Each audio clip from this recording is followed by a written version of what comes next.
Hello, boys, girls, cats, and kittens. Welcome back to Thailand More Than a Beach with me, Wutt. How are you all doing out there? Well, that's good to hear. How am I doing, you ask? Yeah, I'm doing great, thanks.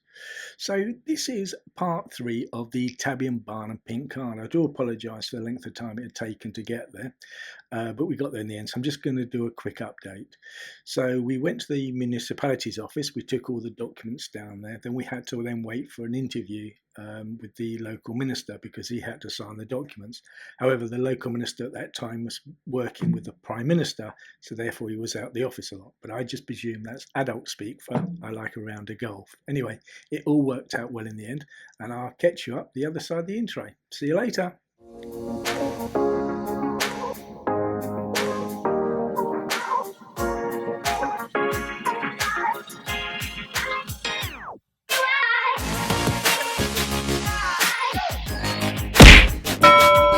Hello, boys, girls, cats, and kittens, and welcome back. I do apologise at the moment that we've got a massive storm up ahead, but I will try and clean up the thunder, lightning, and rain in the editing. Anyway, this is the third and final part of my journey in getting my TABIEN BAAN and my pink ID card. Now, this will be very quick and very brief, so I just thought I'd just give a couple of highlights of parts 1 and parts 2. As you could recall, in part 1, I showed you how to make an online application to make an appointment at the British Embassy. Once you arrived at the British Embassy, what desk you needed to present yourself at and how to get up to the upper floors. I also included what train station you need to get off and the location of the British Embassy. I then proceeded to explain once they're happy with the paperwork, they would then give you a copy of your passport with the red stamp. In part 2, we spoke about the translation and the Department of Foreign Affairs. I explained that the copy of your passport with the red stamp needed to be translated into Thai.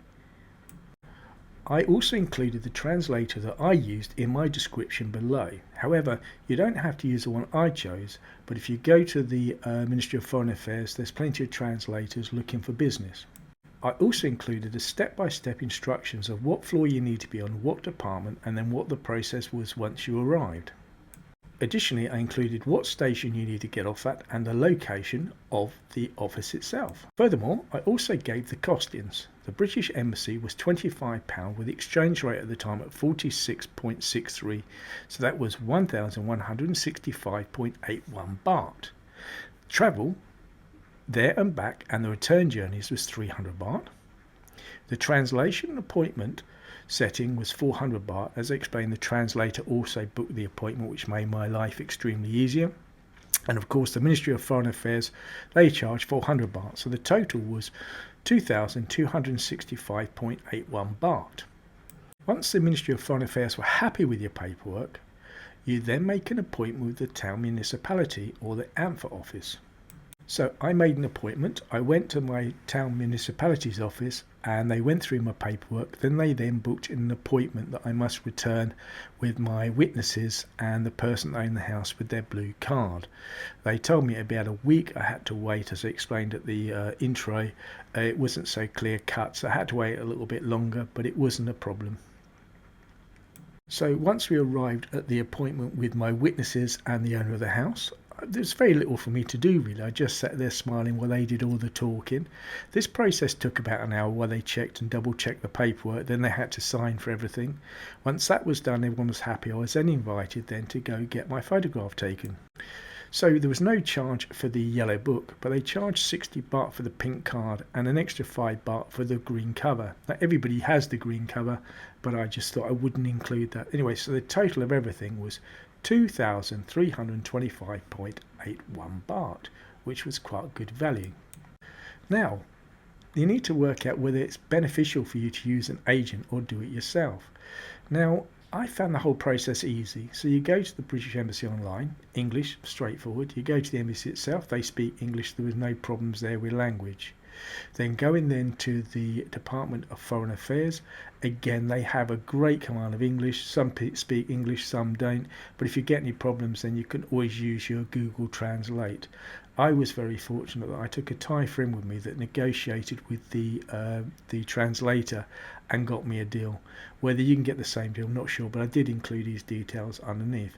So that was all really easy.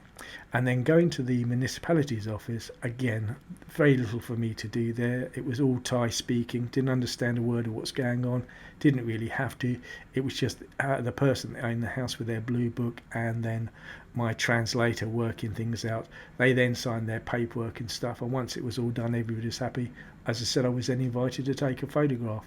So in the grand scheme of things, yeah, I found it quite easy and I enjoyed the process. But again, that's entirely up to you to decide. If you need to use an agent, it's all about time and all about money. So I don't know what a translator would cost, but yeah, it was easy enough to do it myself. So what are the benefits of getting a yellow card and a pink card and a yellow book? Well, it saves me, the pink card saves me from taking my passport around everywhere I go.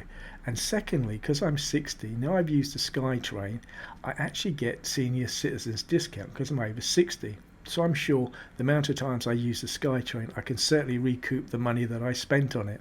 So overall, yeah, it was worth doing. I'm glad that I did it.